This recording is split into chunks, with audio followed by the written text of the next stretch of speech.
নমস্কার, সবাই কেমন আছেন? নিশ্চয়ই ভালো, আমিও ভালো আছি। আমরা কক্সবাজার গিয়েছিলাম যে হোটেলে, তার সামনের হোটেলটা হোটেল সিলভার বে।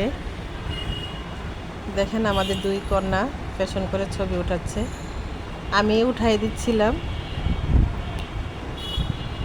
এটার পিছনেই হোটেল আলফাতা, ওই হোটেলে আমরা উঠছি। এটা একটা হোটেল না, এটা একটা মেনলি একটা অ্যাপার্টমেন্ট। এই যে সামনে দেখা যাচ্ছে সুগন্ধা বিচের যে লম্বা যে রাস্তাটা, ওইটা।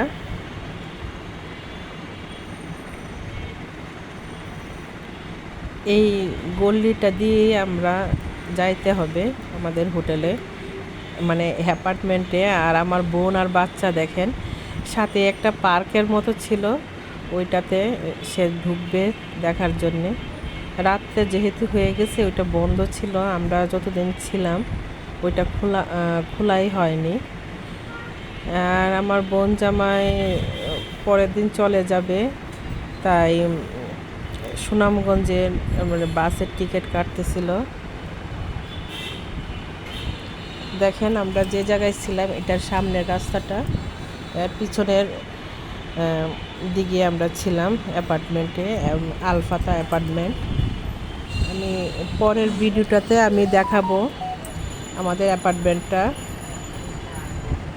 দেখেন সবাই আমরা হেঁটেই যাচ্ছি, আমার ছেলে, আমরা সবাই হেঁটেই যাচ্ছি সুগন্ধা বিচ। সুগন্ধা বিচ যেতে আমাদের অ্যাপার্টমেন্ট থেকে 5 মিনিট লাগে যেতে। আমরা এসে কিছুক্ষণ রেস্ট নিয়ে তারপরে আমরা সবাই বের হয়েছি। আর আমরা কিছুক্ষণে সি বিচে থেকে আমরা এখন মাছের বাজারের প্রতীকের বাবার আমি চলে আসছি। এখানে বিভিন্ন ধরনের সামুদ্রিক মাছও ছিল, দেশি মাছও ছিল। কিন্তু আমরা যেহেতু ওই দিনকার 9 তারিখ, মার্চের 9 তারিখ ছিল আমার বোনের ম্যারেজ ডে, ওরাই খাবারের ট্রিট দিছে। আমি এখানে মুরগি নিয়ে নিছি আর চিংড়ি মাছ নিছি। এখানে বড় বড় তেলাপিয়া মাছও ছিল, আমার মেয়ের পছন্দ, কোরাল মাছ ছিল। এই ফিশগুলো হয়তো বা সামুদ্রিক রূপচাঁদা, কালো কালো ছিল, আর সাদাও, মানে সাদাটাও ছিল, এটা কালো ছিল রূপচাঁদাগুলো। এইগুলো মনে হয় সুরমা মাছ।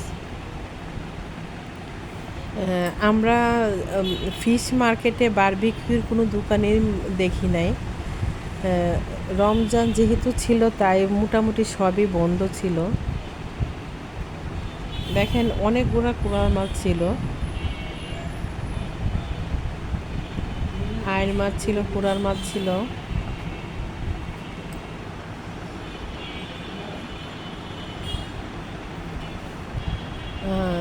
দামও মোটামুটি অ্যাভারেজ আমাদের ঢাকার মতো নেই। আমি যেহেতু নিব না মাছ, মোটামুটি একটু দাম জিজ্ঞাসা করতেছিলাম। এখানে চিটাগাঙের ইলিশও ছিল, বিশাল বড় বড় সাইজের ইলিশগুলো আমি ঠিক মতো উঠাইতে পারি নাই।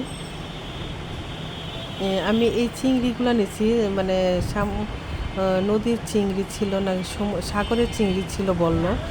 খেতে খুবই সুস্বাদু ছিল, আর ওই দিনকার তরকারিটাও দারুণ ছিল, ঝাল ঝাল হয়েছে। এখনও মনে হয় যে আমার মুখে পানি এসে পড়ছে, দারুণ ছিল খেতে।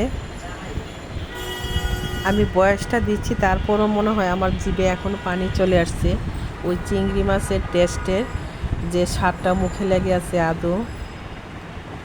এখানে আমি বাসায় এসে আমি মানে অ্যাপার্টমেন্টে এসে আমি ভাত রান্না করে নিছি। আমার বোন কাটা টাটা করে দিছে, কাটা বাচ্চা সবই ও করে দিছে, আমি খালি রান্না করছি। এই যে মুরগির রোস্ট, ঝাল ঝাল করে রোস্টের রান্না করছি।